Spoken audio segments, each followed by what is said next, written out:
नमस्कार, जोहार आप सभी साथियों का एक बार फिर से स्वागत हमारे चैनल पीसीएस फाउंडेशन पे।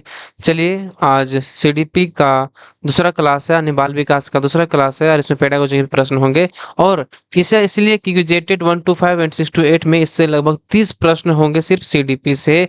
और देखिए कि कितना महत्वपूर्ण होगा आपके परीक्षा के दृष्टिकोण से। चलिए आज इसी को स्टार्ट करते हैं। अगर कोई भी चैनल पे नए होंगे तो सब्सक्राइब जरूर कर दीजिएगा और बेल आइकन को भी दबा दीजिएगा। चलिए आज का पहला सवाल आपके स्क्रीन पे ये रहा कि सवाल है कि अगर किन्हीं को पीडीएफ चाहिए तो पीडीएफ प्राप्त करने के लिए हमारे टेलीग्राम चैनल को ज्वाइन करके वहां से आप पीडीएफ को प्राप्त कर सकते हैं, वहां से पढ़ सकते हैं आराम से। चलिए आज का पहला सवाल है कि निम्नलिखित वर्णन को पढ़िए तथा कोहलबर्ग के नैतिक तर्क की अवस्था को पहचानिए। बताइए कोहलबर्ग की जो नैतिक अवस्था को पहचानिए कौन सा है। तो पढ़िए, पढ़िएगा, हम पढ़ देते हैं, ठीक है, आप उतना कष्ट नहीं करना है। अंतःकरण के स्वचयनित नैतिक सिद्धांतों के द्वारा सही कार्य परिभाषित किया जाता है जो कानून एवं सामाजिक समझौते पर ध्यान दिए बिना संपूर्ण मानवता के लिए वैध होता है। क्या बोल रहा है कि अंतःकरण के स्वचयनित नैतिक सिद्धांतों का जो है के द्वारा सही कार्य परिभाषित किया जाता है जो कानून एवं सामाजिक समझौते पर ध्यान दिए बिना संपूर्ण मानवता के लिए वैध होता है। तो इसमें पहला ऑप्शन दिया है क्या, आंतरिक उद्देश्य अभिविन्यास, बिल्कुल नहीं, ये हो ही नहीं सकता है। सामाजिक अनुबंधन अभिविन्यास, ये भी नहीं। सामाजिक क्रम व्यवस्था अभिविन्यास, ये भी नहीं। यानी कि सार्वभौमिक नैतिक सिद्धांत अभिविन्यास इसका सही आंसर किसके अनुसार, कोहेल बर्ग के अनुसार ये इसका सही आंसर है। चलिए याद रखिएगा। अगला सवाल, निम्नलिखित में से कौन सा मूर्त क्रियात्मक अवस्था के प्रमुख कौशलों में एक से एक है। इसमें ज्यादा घबराना नहीं है क्योंकि यह दिमाग का खेल है और थोड़ा सा दिमाग लगाना होगा क्योंकि फर्स्ट बार में घबरा जाइएगा तो आप कैसे होगा ये सब। चलिए निम्नलिखित में से कौन सा मूर्त क्रियात्मक अवस्था के प्रमुख कौशलों में से एक है। तो कौन सा है इसमें, इसमें जो है ना, आप सुरक्षित रखने की योग्यता जो होता है ये ये मूर्त क्रियात्मक अवस्था के प्रमुख कौशलों में से एक है कौन, सुरक्षित रखने की योग्यता। अगला सवाल, अगला सवाल पूछा है कि जीन पियाजे एवं लेव वायोगट्स्की जैसे संरचनावादी अधिगम को किस रूप में देखते हैं। बताइए जीन पियाजे एवं लेव वायोगोत्स्की जैसे संरचनावादी अधिगम को किस रूप में देखते हैं। तो बताइए किस रूप में देखते हैं, ये देखते हैं किसके रूप में, सक्रिय विनियोजन से अर्थ निर्माण की प्रक्रिया, किसमें, सक्रिय विनियोजन से अर्थ निर्माण की प्रक्रिया, इसके अनुसार ये रूप में देखते हैं। किसके अनुसार, जीन पियाजे एवं लेव वाइगोत्स्की के संरचनावादी अधिगम को। चलिए याद रखेगा। अगला सवाल है कि समाचार पत्रों से कहानियों एवं कतरनों का चयन करना एवं प्रस्तुत करना जो पुरुष एवं महिलाओं दोनों को गैर परंपरागत भूमिकाओं में चित्रित करते हैं, निम्नलिखित में से किसके लिए एक प्रभावी रणनीति है। बताइए समाचार पत्रों से कहानियों एवं कतरनों का चयन करना एवं प्रस्तुत करना जो पुरुष एवं महिलाओं दोनों को गैर परंपरागत भूमिकाओं में चित्रित करते हैं, निम्नलिखित में से किसके लिए एक प्रभावी रणनीति है। किसके लिए एक प्रभावी रणनीति है, बताइए क्या किसके लिए हो जाएगा। तेज जो है ना भाई, ये हो जाएगा लैंगिक जेंडर रूढ़ियों को सामना करने के लिए। लैंगिक जेंडर रूढ़ियों का सामना करने के लिए क्या है, ये जो होता है ये होता है, ठीक है, प्रभावी रणनीति होता है। आप याद रखिएगा, बस थोड़ा सा दिमाग मतलब पेशेंस रखना है, आपको बहुत सारे समझ में आएंगे, थोड़ा थोड़ा करना है, थोड़ा थोड़ा पढ़ेंगे, थोड़ा ही थोड़ा करते करते पूरा हम लोग खत्म करेंगे। चलिए आज का जो पांचवा सवाल है कि निम्नलिखित में से कौन बच्चों के समाजीकरण में एक महत्वपूर्ण भूमिका अदा करते हैं। पूछा है निम्नलिखित में से कौन बच्चे के समाजीकरण में एक महत्वपूर्ण भूमिका अदा करता है। कौन, मीडिया, विद्यालय, परिवार या पास पड़ोस, कौन सा बताइएगा। ये जो है ना, ये कौन कौन भूमिका अदा करता है। तो एक मीडिया हो गया आपका, एक विद्यालय, परिवार और पास पड़ोस जो होते हैं ना, ये क्या करते हैं, ये हम मतलब ये भूमिका एक महत्वपूर्ण सामाजिकरण में एक महत्वपूर्ण भूमिका अदा करते हैं। यानी 1 2 3 4 ये हमारा सही आंसर है। चलिए अगला सवाल कि हार्वर्ड गार्डनर के बहुबुद्धि सिद्धांत के अनुसार, हार्वर्ड गार्डनर के बहुबुद्धि सिद्धांत के अनुसार निम्नलिखित विशेषताओं में से युक्त एक व्यक्ति की बुद्धि को किस प्रकार से वर्गीकृत किया जा सकता है। पूछा है कि हार्वर्ड और गार्डनर के बहुबुद्धि सिद्धांत के अनुसार निम्नलिखित विशेषताओं में से युक्त एक युक्ति की बुद्धि को किस प्रकार से वर्गीकृत किया जा सकता है। तो इसका विशेषताएं क्या दिया है कि दूसरे की मनोदशा, स्वभाव, प्रेरणा, अभिप्राय एवं उचित तरीके से पता लगाने एवं प्रतिक्रिया करने की योग्यता। बताइए, विशेषताएं इसका दे दिया है कि दूसरे की मनोदशा, स्वभाव, प्रेरणा तथा अभिप्राय को उचित तरीके से पता लगाने एवं प्रतिक्रिया करने की योग्यता। चलिए, कौन सा हो जाएगा? प्रकृतिवादी, अंतर वैयक्तिक, नैदानिक, कौन सा हो जाएगा? बताइए कौन सा हो जाएगा इसका आंसर? ये जो है ना, इसका जो सही आंसर हो जाएगा कौन सा? अंत वैयक्तिक जो होता है, अंत वैयक्तिक, ये होता है इसका सही आंसर।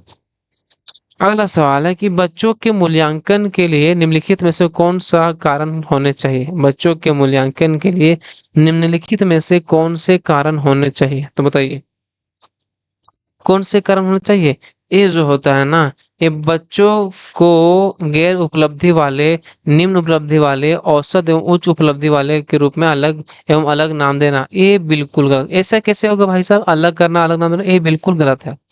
कक्षा में शिक्षण अधिगम प्रक्रियाओं में सुधार, बिल्कुल ये जो कक्षा में जो लर्निंग प्रक्रिया में है, सुधार करना होगा। समय के साथ बच्चों में होने वाले अधिगम परिवर्तनों एवं प्रकृति के बारे में पता लगाना कि क्या उसमें परिवर्तन हो रहा है, उसके बारे में यह पता लगाना, ये भी सही हो जाएगा। चौथा सवाल है कि बच्चों की क्षमताओं, संभावनाओं, सशक्त पक्षों एवं चुनौतीपूर्ण पक्षों के बारे में माता पिता के साथ चर्चा करना, यानी कि ये भी ऑप्शन सही, यानी कि इसमें कौन देख रहा? 2, 3, 4, ये हमारा ऑप्शन नंबर 3 हो जाएगा। चलिए अगला सवाल, निम्नलिखित में से कौन सा प्रगतिशील शिक्षा की अवधारणा के बारे में प्रमुख है? बताइए, निम्नलिखित में से कौन सा प्रगतिशील शिक्षा की अवधारणा के बारे में प्रमुख है? तो कौन सा प्रमुख है? तो बताइए। चलिए हम सही आंसर बता देते हैं। इसका जो है ना, ये प्रत्येक बच्चों की क्षमता एवं संभावना में विश्वास करना, ये क्या है? प्रगतिशील शिक्षा की अवधारणा के बारे में यह प्रमुख है, प्रत्येक बच्चों की क्षमता एवं संभावना में विश्वास करना। चलिए अगला सवाल, विकास में व्यक्तिक विभिन्नता को समझने के लिए महत्वपूर्ण है। बताइए, विकास में व्यक्तिक विभिन्नता को समझने के लिए क्या क्या महत्वपूर्ण है? तो क्या महत्वपूर्ण है? ये जो है ना, ये वंशागत विशेषताओं के साथ साथ पर्यावरणीय कारकों एवं उनकी पारस्परिक क्रिया पर विचार करना। इसलिए हम जल्दी जल्दी करने का प्रयास कर रहे हैं, क्योंकि आपका ज्यादा टाइम बर्बाद ना हो, सीधा हम लोग पॉइंट बात करेंगे। ठीक है, ये क्या है? इसका सही आंसर क्या है? इसका सही आंसर हो जाएगा वंशागत विशेषताओं के साथ साथ पर्यावरणीय कारकों एवं उनकी पारस्परिक प्रक्रिया पर विचार करना, इसका सही आंसर हो जाएगा। ठीक है, चलिए अगला सवाल, निम्नलिखित में से कौन सा विकास का सिद्धांत नहीं है? पूछा है कि निम्नलिखित में से कौन सा विकास का सिद्धांत नहीं है। तो कौन सा विकास का सिद्धांत नहीं है? ये क्या है? विकास की सटीक गति एवं प्रकृति जन्म के समय ही निर्धारित हो जाती है। क्या है? विकास की जो सटीक गति एवं प्रकृति के जन्म के समय में ही यह निर्धारित हो जाती है। क्या ये विकास का सिद्धांत नहीं पूछा है? तो कौन सा है इसमें? ये जो चीज है ना कि विकास की सटीक गति एवं प्रकृति जन्म के समय ही, ये बिल्कुल गलत है, इसीलिए गलत पूछा है। ये जो है ना, व्यक्ति अलग अलग गति से विकास करते, बिल्कुल सही पूछा है, ये सही है। विकास तुलनात्मक रूप से क्रमिक होता है, बिल्कुल। विकास समय के साथ धीरे धीरे घटित होता है, बिल्कुल ये सही, लेकिन इसमें नहीं है सो पूछा है, याद रखें। अगला सवाल, अनेक शोध अध्ययनों से पता चलता है कि शिक्षक लड़कियों की अपेक्षा लड़कों से अधिक पारस्परिक क्रिया करते हैं। इसका सही विवेचन क्या है? सही बात है कि बहुत पता चलता है कि देखते हैं ना, लड़कियों ज्यादा लड़कों पर मतलब पारस्परिक क्रिया करते हैं। तो किसका क्या कारण है? इसका जो है ना, यह शिक्षण में लिंग पक्षपात का एक उदाहरण है। क्या है? एक शिक्षण में यह लिंग पक्षपात का उदाहरण है, ऐसा कहीं करना चाहिए। ठीक है, याद रखिएगा। अगला सवाल, एक समस्या को मूल एवं अपसारी समाधानों के साथ करने की योग्यता निम्नलिखित में से किसकी एक प्राथमिक विशेषता है? पूछा है, एक समस्या को मूल एवं अपसारी समाधानों के साथ करने की योग्यता निम्नलिखित में से किसकी एक प्राथमिक विशेषता है? तो किसकी एक प्राथमिक विशेषता है? बताइए, क्या इसमें अहम केंद्रित बच्चों की, क्षतिग्रस्त बच्चों की, सृजनात्मक बच्चों की, अधिगम आसक्तता वाले बच्चों की? तो किसमें हो जाएगा? ये जो है ना, ये हो जाएगा कौन सा? ये हो जाएगा आपको, ये क्षतिग्रस्त बच्चों की। किसका? ए हो जाएगा क्षतिग्रस्त सृजनात्मक बच्चों की हो जाएगा, इसमें क्षतिग्रस्त नहीं सृजनात्मक, याद रखिएगा। ये क्या है, सवाल पढ़िए, एक बार सवाल पढ़िएगा मजा आ जाएगा। एक समस्या को मूल एवं अपसारी समाधानों के साथ करने की योग्यता निम्नलिखित में से किसकी एक प्राथमिक विशेषता है? तो किसकी एक प्राथमिक विशेषता है? तो ये सृजनात्मक बच्चों की ये जो है ना एक प्राथमिक विशेषता है। चलिए अगला सवाल। दृश्य रूप से बाधित विद्यार्थियों के साथ कार्य करते समय एक शिक्षक को किस प्रकार का अनुदेशन अनुकूलन करने चाहिए? एक दृश्य रूप से बाधित विद्यार्थियों के साथ कार्य करते समय एक शिक्षक को किस प्रकार के अनुदेशन अनुकूलन करने चाहिए? बताइए क्या करना चाहिए? दृश्य रूप से बाधित विद्यार्थियों के साथ कार्य करते समय एक शिक्षक को किस प्रकार के अनुदेशन अनुकूलन करने चाहिए? तो बताइए, इस जो है ना ये इसका फर्स्ट ऑप्शन सही है, पढ़िए।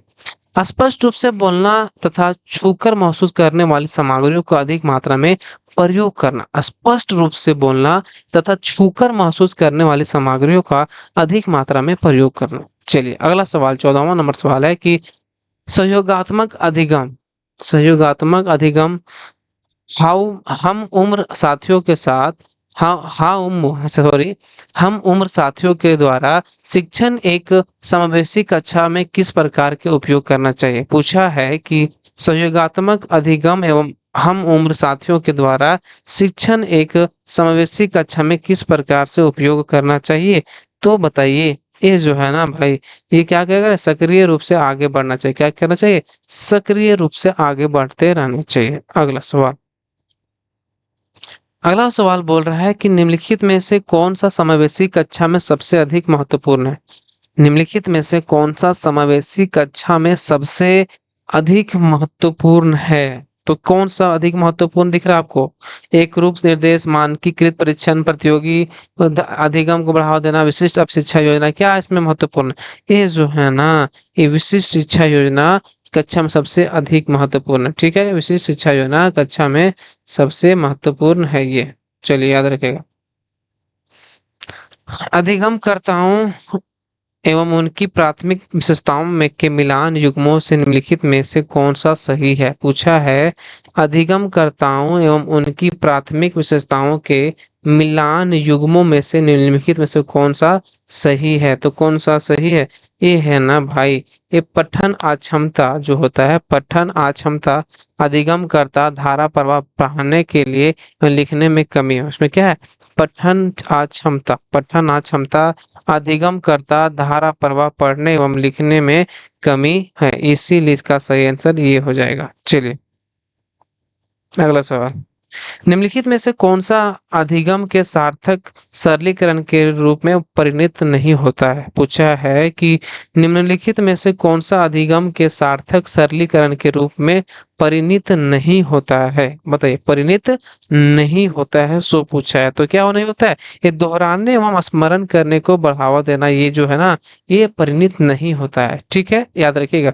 इसमें सवाल पढ़िए कि क्या पूछा है कि निम्नलिखित में से कौन सा अधिगम के सार्थक सरलीकरण के रूप में परिणत नहीं होता है? तो दोहराने एवं स्मरण करने को बढ़ावा देना ये नहीं होता है। चलिए निम्नलिखित में से कौन सा एक संरचनात्मक परिवेश के साथ अनुकूल नहीं हो सकता? बोला है कि निम्नलिखित में से कौन एक संरचनात्मक परिवेश के साथ अनुकूल नहीं हो सकता? कौन सा नहीं हो सकता है? इसका सही जवाब बताइए। इतना पढ़ना है, हम पढ़ लीजिएगा। ये पीडीएफ जो है ना टेलीग्राम में डाल दी जाएगा, वहां से आप पढ़ सकते हैं। अध्यापक विशिष्ट सत्रावसान मूल्यांकन रणनीतियों को लागू करते हैं तथा प्रक्रियाओं के बजाय प्रदर्शन पर फीडबैक देते हैं। यह क्या पूछा है? अध्यापक विशिष्ट सत्रावसान मूल्यांकन रणनीतियों को लागू करते हैं तथा प्रक्रियाओं के बजाय प्रदर्शन पर या फीडबैक देते हैं, याद रखिएगा, या फीडबैक देते हैं। चलिए एक शिक्षक को विद्यार्थियों को निर्धारित करने के लिए प्रोत्साहित करने चाहिए बजाय के क्या? क्या करना चाहिए? एक शिक्षक को विद्यार्थियों को निर्धारित करने के लिए प्रोत्साहन करना चाहिए बजाय किसके? बजाय बताइए। ये हम पढ़ दे रहे हैं ना, इसका जो सही आंसर हो जाएगा, एक शिक्षक को यहाँ क्या हो जाएगा? अधिगम लर्निंग होता है, अधिगम अधिगम लक्ष्य को निर्धारित करने के लिए प्रोत्साहित करना चाहिए बजाय प्रदर्शन लक्ष्य, प्रदर्शन लक्ष्य। चलिए याद रखिएगा कौन सा आंसर हो जाएगा, ये अधिगम लक्ष्य प्रदर्शन लक्ष्य, जिसका सही आंसर हो जाएगा। अगला सवाल है कि निम्नलिखित में से कौन प्रभावी अधिगम रणनीतियों के उदाहरण है, पूछा है निम्नलिखित में से कौन प्रभावी अधिगम रणनीतियों के उदाहरण है, तो बताइए किसके उदाहरण है।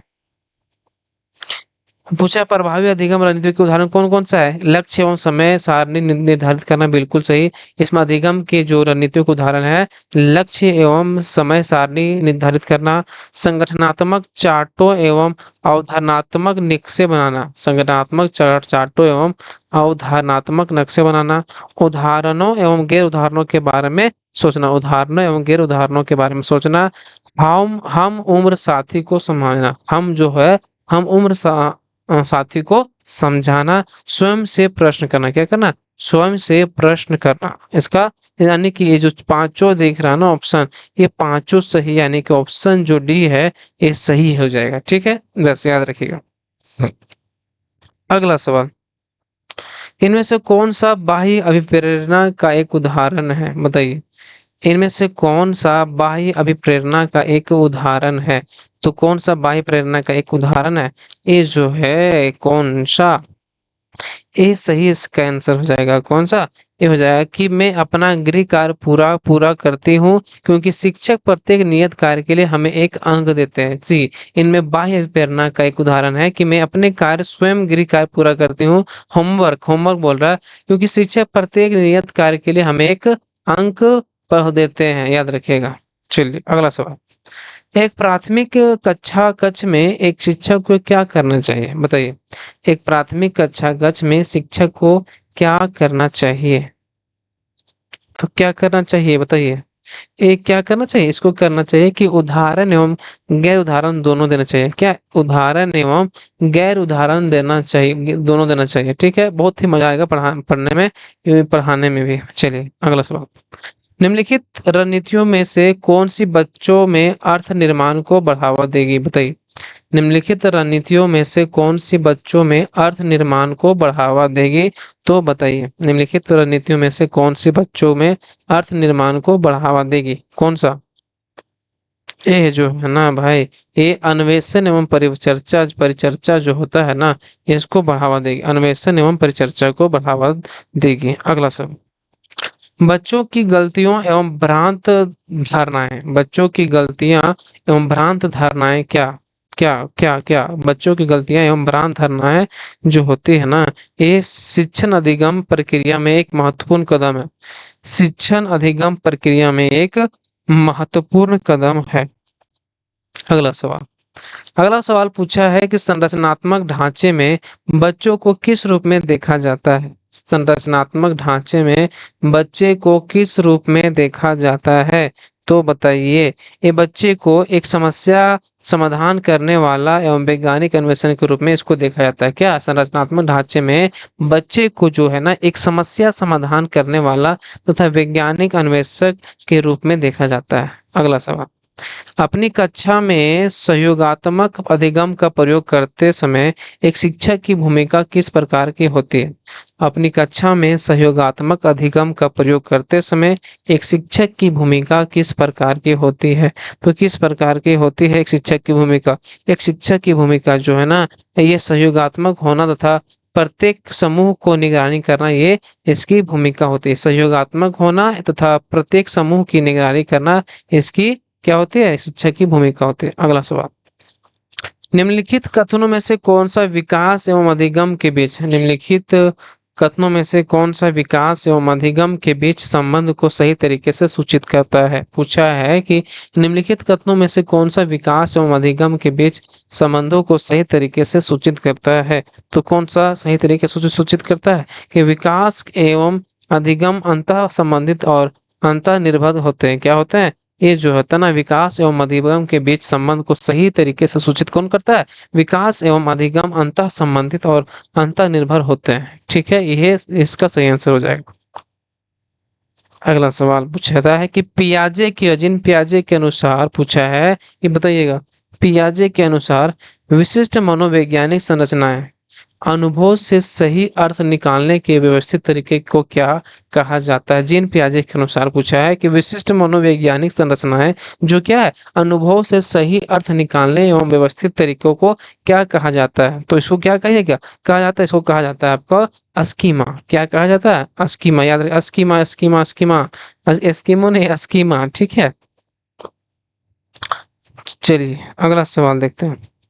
एक उचित प्रश्न सुझाव के द्वारा बच्चे की समझ को उस बिंदु से बहुत आगे ले जाया जा सकता है जिस पर वह अकेले पहुंच सकती है। पूछा है, एक उचित प्रश्न या सुझाव के द्वारा बच्चे की समझ को उस बिंदु से बहुत आगे ले जाया जा सकता है जिस पर वह अकेले पहुंच सकती है। निम्नलिखित में से कौन सी संरचना उपरोक्त कथन को प्रकाशित करती है? तो कौन सी? तो ये जो है ना, आप देख रहे हो 29 नंबर का, ये समीपस्थ निकटस्थ विकास का क्षेत्र जो होता है, एक उचित प्रश्न सुझाव द्वारा बच्ची समझ को उस बिंदु तक आगे चले जा सकता है जहां वह अकेले पहुंच सकते हैं। इसके द्वारा समीपस्थ या निकटस्थ विकास का क्षेत्र। अगला सवाल, वाइगोत्स्की के अनुसार आधारभूत मानसिक क्षमताओं को मुख्य रूप से किसके द्वारा उच्चतर संज्ञानात्मक प्रक्रियाओं में बदला जाता है? पूछा, लेव वाइगोत्स्की के अनुसार आधारभूत मानसिक क्षमताओं को मुख्य रूप से किसके द्वारा उच्चतर संज्ञानात्मक प्रक्रियाओं में बदला जाता है? तो बताइए इसका सही आंसर। इसका जो सही आंसर हो जाएगा ना भाई साहब, इसका जो ये सामाजिक पारस्परिक क्रिया जो होता है ना, इसके किसके अनुसार पूछा है? ले वाइगोत्स्की के अनुसार पूछा है। याद रखिएगा हमेशा कि आधारभूत मानसिक क्षमताओं को मुख्य रूप से इसके किसके द्वारा, ये सामाजिक पारस्परिक क्रिया के द्वारा संज्ञानात्मक प्रक्रियाओं में बदला जाता है। चलिए आज का वीडियो कैसा लगा कमेंट बॉक्स में जरूर बताइएगा, और आप इसी तरह सहयोग करते रहिए। चैनल पर नए होंगे तो सब्सक्राइब जरूर कर लीजिएगा, वीडियो को लाइक करना ना भूलिएगा। चलिए मिलते हैं अगला वीडियो में, तब तक के लिए बहुत बहुत धन्यवाद। सभी को एक बार झारखंडी जोहार, सभी को नमस्कार।